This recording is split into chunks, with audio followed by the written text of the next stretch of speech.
আসসালামু আলাইকুম, স্বাগত জানাচ্ছি আরটিভি সন্ধ্যার সংবাদে। পুরো সময় আপনাদের সঙ্গে আছি আমি ফাহমিদা সালাম এবং আমি ফারিয়া শারমিন।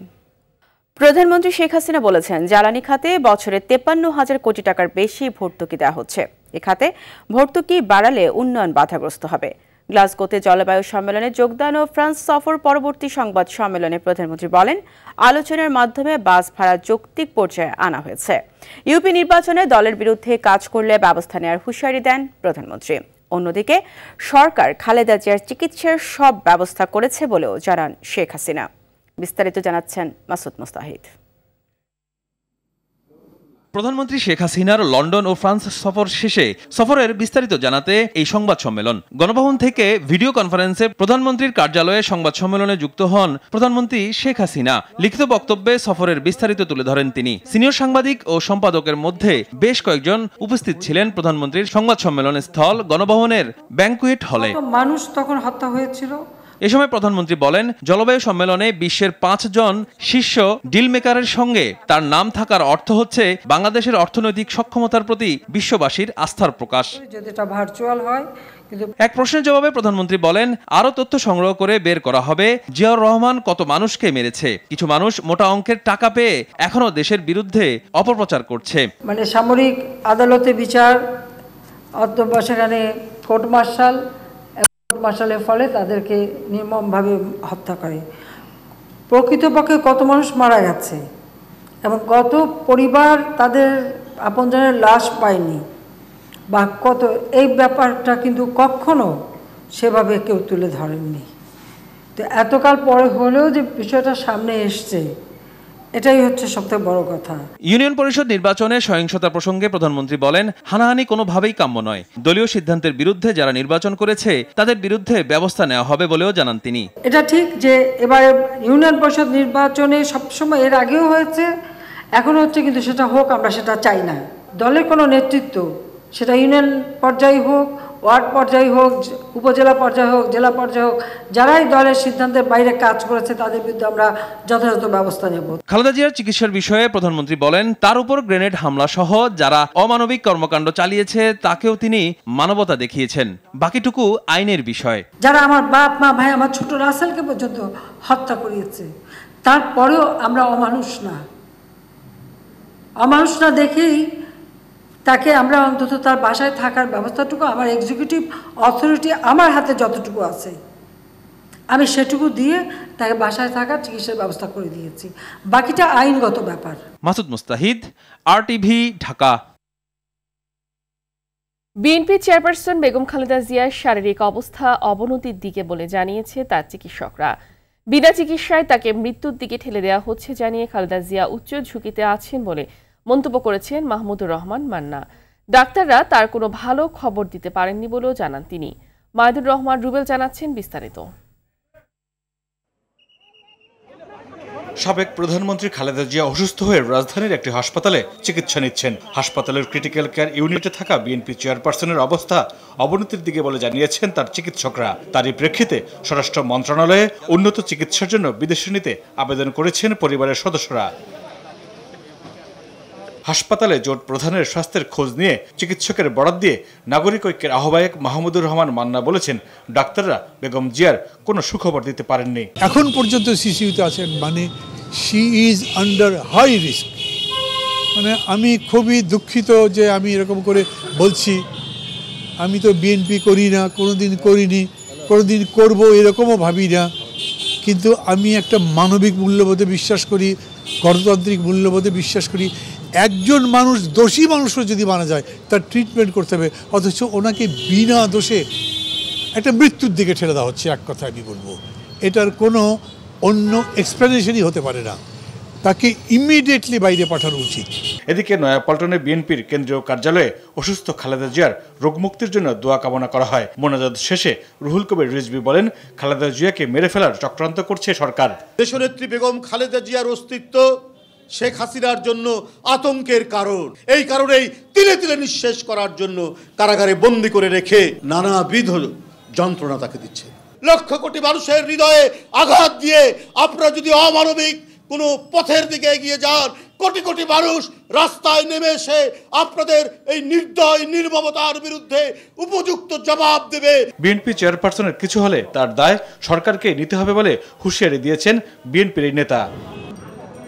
মাইদুর রহমান রুবেল, RTV, ঢাকা।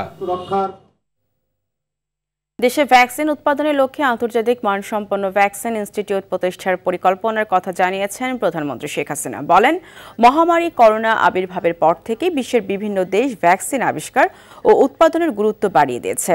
বুধবার সংসদের প্রশ্নোত্তর পর্বে এসব কথা বলেন প্রধানমন্ত্রী। এদিকে টাঙ্গাইল ৭ আসনের সংসদ সদস্য মোহাম্মদ একাব্বর হোসেনের মৃত্যুতে শোক প্রস্তাব আনা হয়। পরে তার জীবন কর্মের উপর আলোচনা শেষে সংসদ মুলতবি হয়। আল্লাহুম্মা আমিন। রাব্বানা আতিন রাব্বির রহমহু। স্পিকার সহ কর্মকর্তা বিন্দুকে জনাব একাব্বর হোসেন, আসসালামু আলাইকুম। 12 বছরের মধ্যে বাংলাদেশ যেভাবে উন্নতি করেছে, সে উন্নতিটা কি সম্ভব হতো যদি সততা নিষ্ঠার সাথে আমরা কাজ না করতাম? কখনোই হতো না। আমরা তো এদেশের এমনও দেখেছি, নিজের দেশের অর্থ অন্যের হাতে তুলে দিয়ে সেই অর্থ আবার কমিশন হিসেবে খাওয়া। এর থেকে লজ্জার কথা তো আর কিছু থাকতে পারে না। বাংলাদেশ সহ বিশ্বের 95টি দেশের ওষুধ কোম্পানিকে নিজেদের উদ্ভাবিত করোনার ওষুধ উৎপাদনের অনুমতি দিয়েছে ফাইজার। এই বিষয়ে জাতিসংঘ সমর্থিত গ্রুপ মেডিসিন প্যাটেন্ট পুলের সঙ্গে চুক্তি হয়েছে মার্কিন ফার্মাসিউটিক্যালস জায়ান্টদের। চুক্তি অনুযায়ী দরিদ্র দেশগুলোতে করোনার ওষুধ বিক্রির ক্ষেত্রে কোনো অর্থ নেবে না ফাইজার। বিস্তারিত সৈয়দা সামিয়া তামান্নার রিপোর্টে। মার্কিন ফার্মাসিউটিক্যাল জায়ান্ট ফাইজার উদ্ভাবিত করোনার ওষুধ উৎপাদনের অনুমতি পেয়েছে বাংলাদেশ সহ 95টি দেশের ওষুধ কোম্পানি। এতে নির্ধারিত দেশগুলোর ওষুধ নির্মাতারা ফাইজার উদ্ভাবিত অ্যান্টিভাইরাল ও প্যাক্সলোভিড উৎপাদনের লাইসেন্স পাচ্ছে। প্রাথমিক ট্রায়ালে এ ওষুধের কার্যকারিতা 89% বলে জানিয়েছে প্রতিষ্ঠানটি। এর আগে জেনেভা ভিত্তিক গ্রুপ এমপিপির সঙ্গে একই ধরনের চুক্তির আওতায় যুক্তরাষ্ট্রের ওষুধ প্রস্তুতকারী প্রতিষ্ঠান Merck, Sharp and Dohme, MSD এবং রিচব্যাক বায়োথেরাপিউটিক্স উদ্ভাবিত করোনার ওষুধ মোল্নুপিরাভির তৈরির লাইসেন্স পেয়েছিল বাংলাদেশ সহ 105টি দেশ। এবার ফাইজার এমপিপির চুক্তি অনুসারে বাংলাদেশ নিম্ন মধ্যম আয়ের দেশ হিসেবে এ ওষুধ উৎপাদনের অনুমতি পেয়েছে। এদিকে রাজধানী সহ দেশের 21 জেলায় স্কুল কলেজের শিক্ষার্থীদের করোনার টিকা দেওয়া শুরু হয়েছে। রংপুর নগরীর রাধা বল্লভ এলাকার স্টেশন ক্লাবে 4টি বুথে প্রতিদিন প্রায় 3000 শিক্ষার্থীকে টিকা দেওয়া হচ্ছে। ভোলায় 11টি কলেজে 2800 পরীক্ষার্থীকে এবং নগাঁয় 1000 পরীক্ষার্থীকে ফাইজারের টিকা দেয়া হয়েছে। সৈয়দা সামিয়া তামান্না, RTV। রাজধানীর বনানীর রেইনট্রি হোটেলে ধর্ষণের মামলায় লিখিত রায়। ধর্ষণের ঘটনার 72 ঘণ্টা পর মামলা না নিতে পুলিশকে নির্দেশনার কথা উল্লেখ নেই। 4 বছর আগে 2 তরুণীকে ধর্ষণের অভিযোগে করা এই মামলায় 11 নভেম্বর রায় দেন ঢাকার নারী ও শিশু নির্যাতন দমন ট্রাইব্যুনাল 7-এর তৎকালীন বিচারক মোসাম্মদ কামরুন নাহার। খান আলমিনের রিপোর্টে থাকছে বিস্তারিত।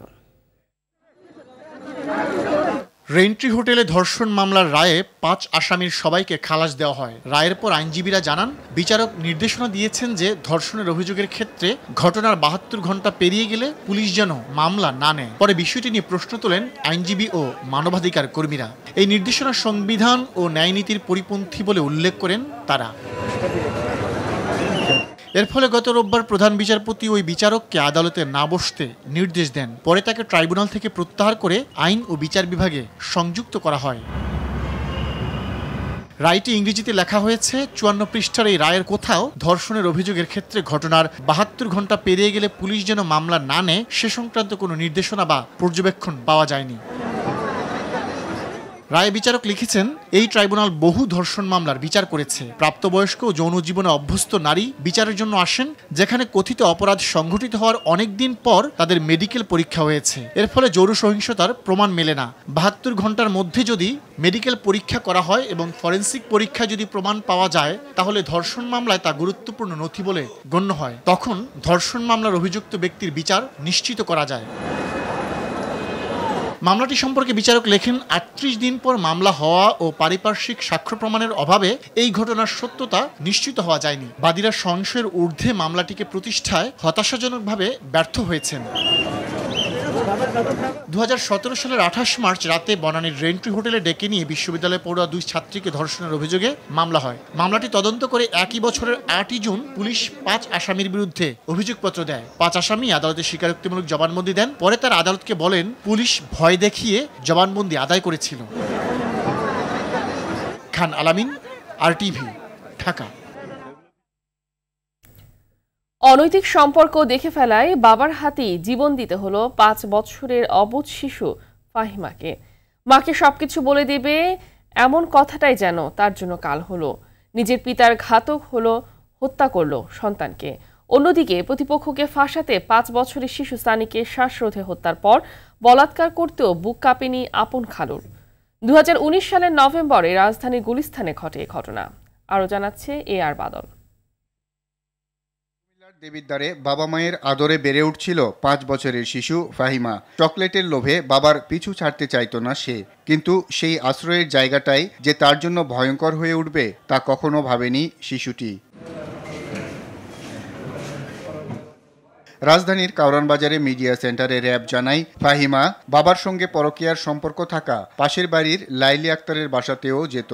গেল 5 নভেম্বর সবকিছু দেখে ফেলে সে। বিষয়টি মাকে বলে দেওয়ার কথা জানালে বাবা আমির হোসেন ও লাইলি আক্তার তাকে হত্যার পরিকল্পনা করে। নিজের অবুঝ শিশু সন্তানকে হত্যা করতে একটুও বুক কাঁপেনি পাষণ্ড বাবার। এবং আমির হোসেন সর্বপ্রথম তার উপরে ছুরি চালায়। পরবর্তীতে একে একে রেজাউল, রবিউল এবং সোহেল তার শরীরের বিভিন্ন অংশে ছুরি দিয়ে আঘাত করে। আপনারা অ্যাট দ্য এন্ড শেষে ভিকটিমের ফাদার আমির হোসেন গলা চাপ দিয়ে শ্বাস রোধ করে মৃত্যু নিশ্চিত করে।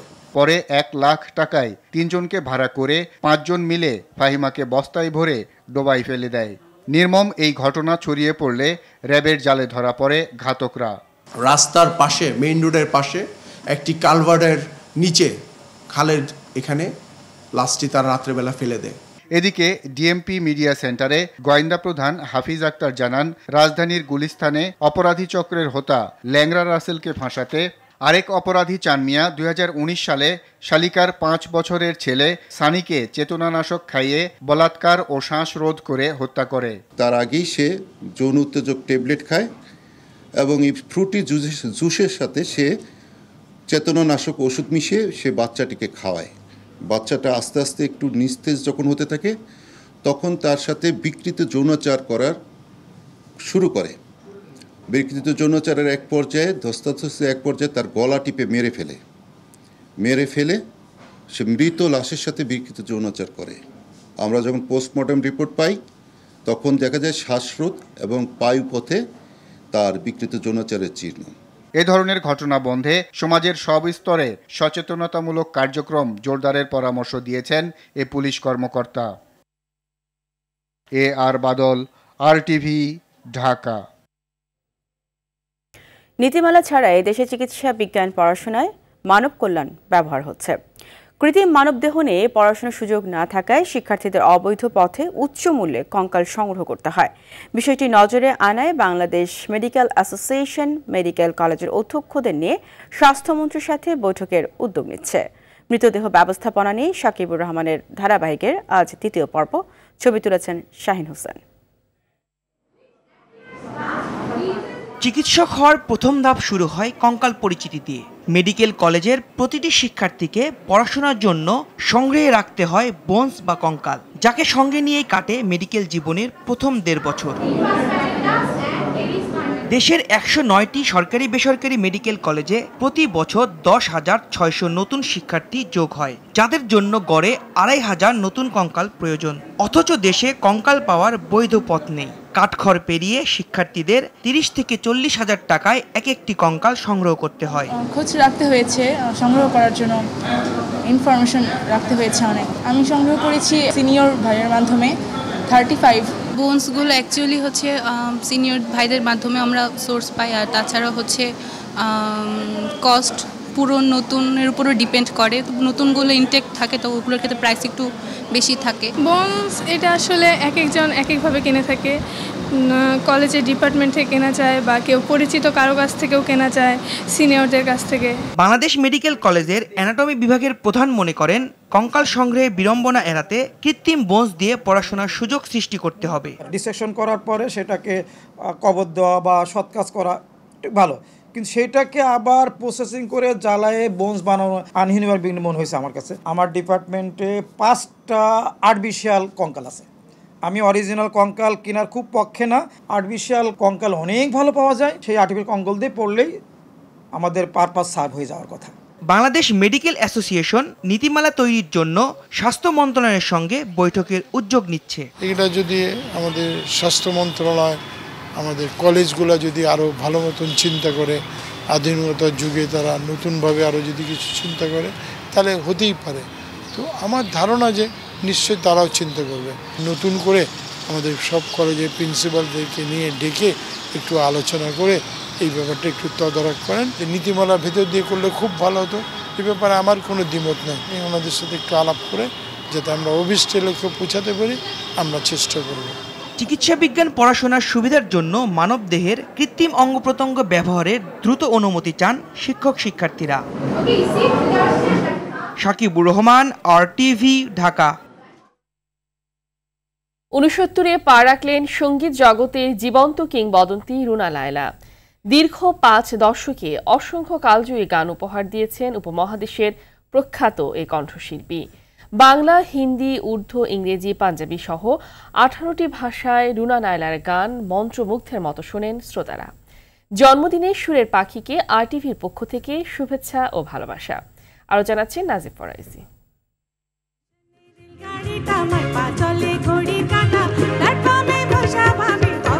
সুরের জাদুকর রুনা লায়লা কেবল গান দিয়েই জয় করে নিয়েছেন কোটি কোটি মানুষের হৃদয়। দেশের সীমানা পেরিয়ে বিশ্বজুড়ে খ্যাতি অর্জন করেছেন তিনি। 90 দশকে মুম্বাইয়ে পাকিস্তানি সুরকার নিসার বাজমির সুরে 3 দিনে 30টি গানে কণ্ঠ দিয়ে গিনেস বুক অব ওয়ার্ল্ড রেকর্ডসেও নাম লিখিয়েছিলেন এ কণ্ঠশিল্পী। তার বাংলা, হিন্দি, উর্দু, ইংরেজি, পাঞ্জাবি সহ 18টি ভাষায় 10,000-এরও বেশি গান মানুষের মনের মধ্যে গেঁথে রয়েছে। 1952 সালের 17ই নভেম্বর সিলেটে জন্ম রুনা লায়লার। 2.5 বছর বয়সে বাবার চাকরি সূত্রে রাজশাহী থেকে তৎকালীন পশ্চিম পাকিস্তানের মুলতানে যান। গানের জগতে সেরাদের দলে নাম লেখালেও প্রথম হাতেখড়ি হয়েছিল নাচে। 1964 সালে মাত্র 11.5 বছর বয়সে পাকিস্তানের জুগনু চলচ্চিত্রে প্রথম প্লেব্যাক করেন গুণীয় শিল্পী।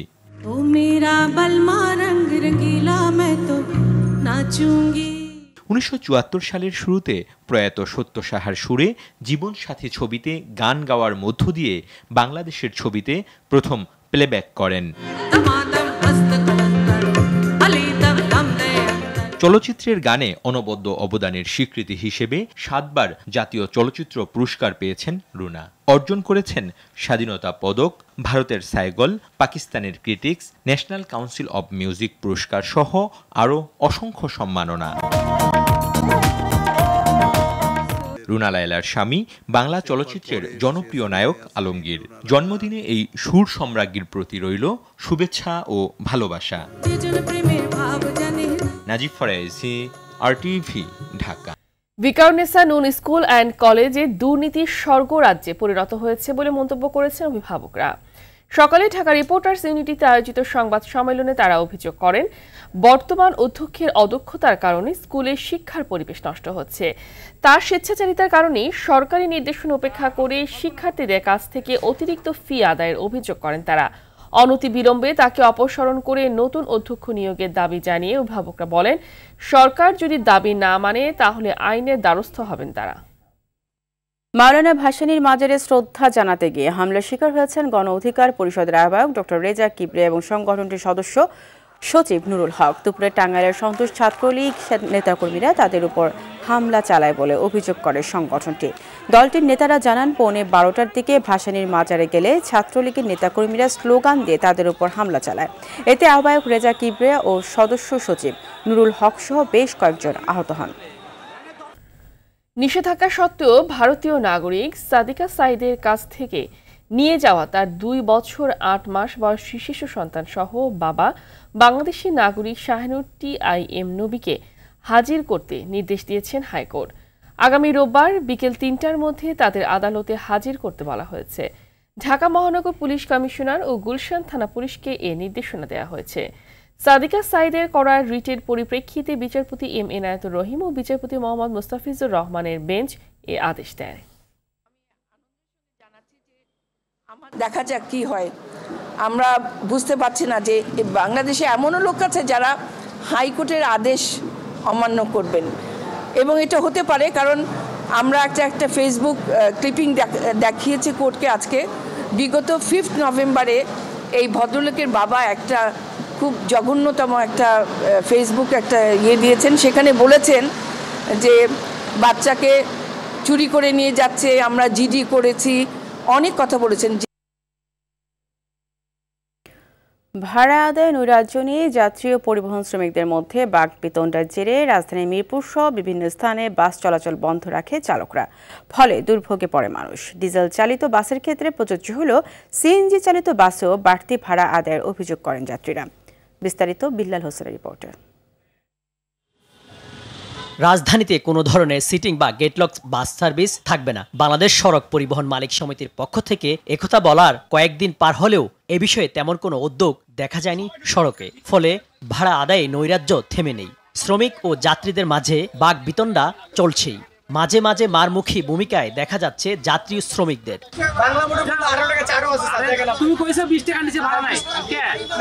এরই জেরে বুধবার রাজধানীর অনেক জায়গায় গণপরিবহনের সংখ্যা ছিল অনেকটা কম। ফলে দুর্ভোগে পড়েন যাত্রীরা। অন্যান্য দিনের তুলনায় আজকে অনেকটাই বাস কম। এটা তো জনগণের অসুবিধা। অনেকক্ষণ ধরে বাসের জন্য অপেক্ষা করতেছি, বাস পাচ্ছি না, ভোগান্তির মধ্যে আছি আমরা। বাস মালিকদের বেশি টাকা দিতে হয়, সেজন্য ভাড়া বেশি নিচ্ছে বলে জানান চালক শ্রমিকরা। এখান তো আমরা চিড়িয়াখানা পার্কিং দিই স্যার, কম বেশি স্যার বুঝছেন স্যার, এর জন্য মনে হয় আমরা স্যার কিছু টাকা বাড়ায়নি যাত্রীদের জন্য। ওটা আমাদের পার্সোনাল এই দাম আর রাস্তা আগে যে ভাড়া কাটছে এই ভাড়াতে হয়তো বা 4-5 টাকা বেশি। সরকার নির্ধারিত ভাড়ার চেয়ে অতিরিক্ত ভাড়া আদায়ের অভিযোগ করেন যাত্রীরা। আমি মালিবাগ থেকে উঠছি, আমি স্টেডিয়ামে যাব, স্টেডিয়াম পর্যন্ত আমার 45 টাকা রাখছে। এটা কিভাবে নিচ্ছে আমি জানি না। এই দেশে যা শুরু করছে মানুষ বাঁচার কোনো অবস্থা নাই। যে কিছুদিন আগে পাস ছিল তো হাফ পাস সব বাসে নেয় না। গণপরিবহনের ভাড়া নৈরাজ্য ঠেকাতে সড়কের প্রশাসনের নজরদারি বাড়ানোর দাবি জানান যাত্রীরা। বিল্লাল হোসেন, RTV, ঢাকা। মাদক মামলা মাথায় নিয়ে পালিয়ে বেড়াচ্ছেন সিলেটের লেডি বাইকার রিয়া রায়। একই মামলায় তার প্রেমিক আরমান সামিকে গ্রেফতার করেছে পুলিশ।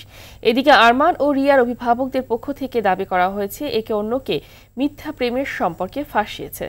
সিলেট থেকে হোসেন আহমেদ সুজাদের তথ্য ছবিতে জানাচ্ছে অফ ইসলাম।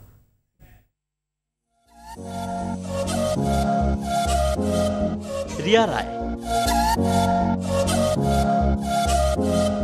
সিলেটের আলোচিত প্রথম লেডি বাইকার। মাথায় হেলমেট, চোখে রঙিন চশমা পরে বিলাসবহুল মোটর বাইক নিয়ে সিলেট নগরীর অলিগলিতে দেখা মিলত রিয়ার। বিভিন্ন হেলমেট পার্টস কোম্পানি সহ বিলাসবহুল মোটর বাইক কোম্পানি ইয়ামাহার বিজ্ঞাপনেও রিয়াকে দেখা গেছে। খুব অল্প সময়ে সামাজিক যোগাযোগ মাধ্যমে পান ব্যাপক পরিচিতি। অন্যদিকে আরমান সামি সিলেট নগরীর মিরাপাড়া এলাকার বাসিন্দা। পুলিশ বলছে 7 নভেম্বর সিলেট নগরীর এয়ারপোর্ট এলাকা থেকে মাদক সহ গ্রেফতার হন আরমান। আমরা আমাদের মতো করে চেষ্টা করতেছি, হ্যাঁ, কিন্তু পাচ্ছি না বলে এখনো গ্রেফতার করতে পারতেছি না। আমাদের আরো উইং কাজ করতেছে এই বিষয়ে। এদিকে আরমান সামির পরিবার বলছে রিয়ার সঙ্গে সম্পর্কে জড়াতে অস্বীকার করায় আরমানকে ফাঁসানো হয়েছে। মেয়েটা যখন গেছে না কয়েকদিন খুব বেশ ভিড়াভিড়ি করে, মানে জ্বর করে যে তাহলে দেখা করবা লাগে, দেখা করবা লাগে। চেষ্টা একদিন হয়েছে যখন তুমি দেখা করো না দুদিন, তে আমি সিঙ্গুল হাবারে তোমার বাড়ি গিয়ে উঠি যাই। সম্পর্কটাও তো উকিলান ছিল জানতাম না, এমনি সামান্য শুনছিলাম যে ঘুরছে আখতা সাখতা ঘুরে, ওখানেও লাগে আমরা তারে শাসন করছি যে হিন্দু মেয়ের সাথে গুরস্কিতার লাগি। অন্যদিকে রিয়ার মা বাবা ক্যামেরার সামনে সরাসরি কথা বলতে রাজি না হলেও তাদের অভিযোগ আরমান রিয়াকে মিথ্যে প্রেমের ফাঁদে ফেলেছে। অপরাধ বিশ্লেষকরা বলছেন, সন্তানদের নৈতিক শিক্ষা না থাকা আর পিতামাতার অসচেতনতার কারণে দিন দিন বেপরোয়া হয়ে উঠছে তরুণ তরুণীরা।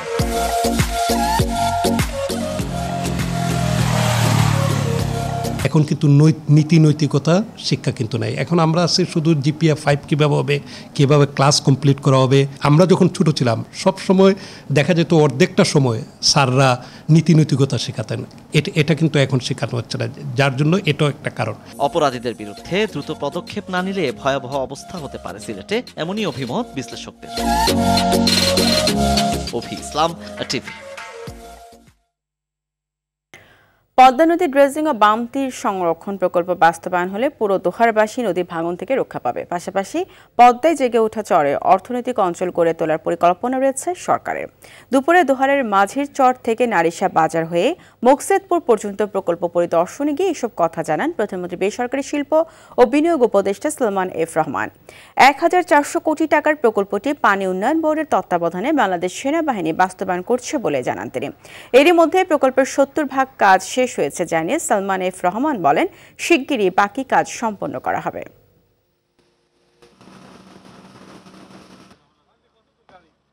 দোহারের সবথেকে বড় সমস্যাটা হলো নদী ভাঙ্গনটা, যে নতুনভাবে করা হচ্ছে। এটাতে যে সুবিধাটা হচ্ছে, আমাদের পুরো দোহারের যে পদ্মা নদীর যে সীমানাটা, পুরো সীমানাটাকে কিন্তু আমরা প্রোটেকশনের অন্তরে নিয়ে আসতেছি। বঙ্গবন্ধুর উদারতা আর দক্ষতা নিয়ে দেশ ও জাতির কল্যাণে দিনরাত কাজ করে যাচ্ছেন প্রধানমন্ত্রী শেখ হাসিনা, এমন মন্তব্য করলেন পানির সম্পদ উপমন্ত্রী AKM এনামুল হক শামীম। দুপুরে শরীয়তপুরের নড়িয়ার ডিঙ্গা মানিক থিরপাড়ায় 13 কোটি টাকা ব্যয়ে হুগলি নদীর উপর 90 মিটার দীর্ঘ সেতুর নির্মাণ কাজের উদ্বোধনী অনুষ্ঠানে কথা বলেন তিনি। শামীম বলেন, দেশের মানুষকে কিভাবে সুখে শান্তিতে রাখা যায় সে চেষ্টাই করে যাচ্ছেন প্রধানমন্ত্রী। আসলে বঙ্গবন্ধুর কন্যা বঙ্গবন্ধুর মতোই উদার, কিভাবে বাংলাদেশের মানুষকে শান্তিতে রাখতে পারেন, সুখে রাখতে পারেন, উন্নত সমৃদ্ধ বাংলাদেশ পৃথিবীর বুকে মাথা উঁচু করে দাঁড়াতে পারেন, সেই লক্ষ্যেই তিনি কাজ করেন। ইয়েমেনে সৌদি নেতৃত্বাধীন সামরিক জোট সমর্থিত সরকারি বাহিনীর সঙ্গে লড়াইয়ে 130 জনের বেশি হুতি বিদ্রোহী নিহত হয়েছে। গেল মঙ্গলবার দেশটির কৌশলগত মারিব শহরে সংঘর্ষের ঘটনা ঘটে। গণমাধ্যমকে সৌদি জোট সেনারা জানিয়েছে, মারিব ও আল বায়েদা প্রদেশে অভিযান চালানো হয়। অভিযানে 16টি সাজোয়া যান ধ্বংস করা হয়েছে। এদিকে ইয়েমেনের উত্তরাঞ্চলের বেশিরভাগ এলাকা এখন হুতি বিদ্রোহীদের নিয়ন্ত্রণে। ইয়েমেন সরকার নিয়ন্ত্রণ রয়েছে শুধু মারিব শহরটিতে। বিদ্রোহীদের ঠেকাতে অক্টোবর থেকে হামলা জোরদার করেছে সৌদি নেতৃত্বাধীন জোট। সেখানে প্রায় প্রতিদিনই হতাহতের বড় বড় ঘটনা ঘটছে। প্রথমবারের মতো এশিয়ান আর্চারি চ্যাম্পিয়নশিপে পদক জিতল বাংলাদেশ। 22তম এশিয়ান আর্চারি চ্যাম্পিয়নশিপে দলগত রিকার্ভ ইভেন্টে ব্রোঞ্জ জিতেছে বাংলাদেশ নারী ও পুরুষ দল। ঢাকার আর্মি স্টেডিয়ামে প্রতিযোগিতার 5ম দিনে রিকার্ভ নারী দলগত ইভেন্টে ভিয়েতনামকে 5-3 সেটে হারায় দিয়া সিদ্দিকী, নাসরিন আক্তার ও বিউটি রায়ের সমন্বয় গঠিত বাংলাদেশ দল। একক ও দলগত ইভেন্টে আরও একাধিক পদক জয়ের সম্ভাবনা আছে বাংলাদেশের। 11 ডিসেম্বর ঢাকায় বসবে অনূর্ধ্ব-19 নারী সাফ চ্যাম্পিয়নশিপের দ্বিতীয় আসর। খেলা হবে কমলাপুর বীরশ্রেষ্ঠ শহীদ সিপাহী মোস্তফা কামাল স্টেডিয়ামে। সার্কভুক্ত দেশগুলোর খেলা হলেও এবারের আসরে মালদ্বীপ অংশ নিচ্ছে না। আর ফিফার বহিষ্কারের কারণে নেই পাকিস্তান। অনূর্ধ্ব-19 নারী সাফ চ্যাম্পিয়নশিপ সফলভাবে বাস্তবায়নে বাংলাদেশ ফুটবল ফেডারেশনের বোর্ড রুমে বৈঠক করেছে আয়োজক কমিটি। স্টেডিয়ামে দর্শক রাখার ব্যাপারে চেষ্টা চলছে বলে জানান আয়োজক কমিটির সভাপতি ও বাফুফের নারী কমিটির চেয়ারম্যান মাহফুজা আক্তার কিরণ। আর শিরোপা ধরে রাখতে বাংলাদেশ প্রস্তুত বলে জানান নারী দলের টিম ম্যানেজার আমিরুল ইসলাম বাবু। আগামী শনিবার অনুষ্ঠিত হবে মুজিব শতবর্ষ দুরন্ত mountain bike race. Bangladesh cycling ফেডারেশনের আয়োজনে গেমসে সহযোগিতা করবে বান্দরবান পার্বত্য জেলা পরিষদ। 100 কিলোমিটারের এ বাইক রেস শুরু হবে বান্দরবানের রাজার মাঠ থেকে। নীলগিরি অতিক্রম করে নীলদিগন্ত স্পট থেকে ইউটার্ন নিয়ে মিলনছড়ি পুলিশ চেকপোস্টে এসে শেষ হবে প্রতিযোগিতা।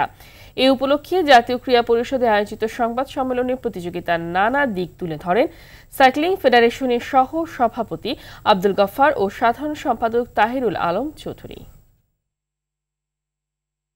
সন্ধ্যার সংবাদ এই পর্যন্ত। আরটিভি সবশেষ সংবাদ জানতে যে কোনো মোবাইল ফোন থেকে 24141 নম্বরে ডায়াল করুন। আমাদের পরবর্তী রাতের সংবাদ 10টা 45 মিনিটে দেখার আমন্ত্রণ রইল। ধন্যবাদ সবাইকে। ধন্যবাদ।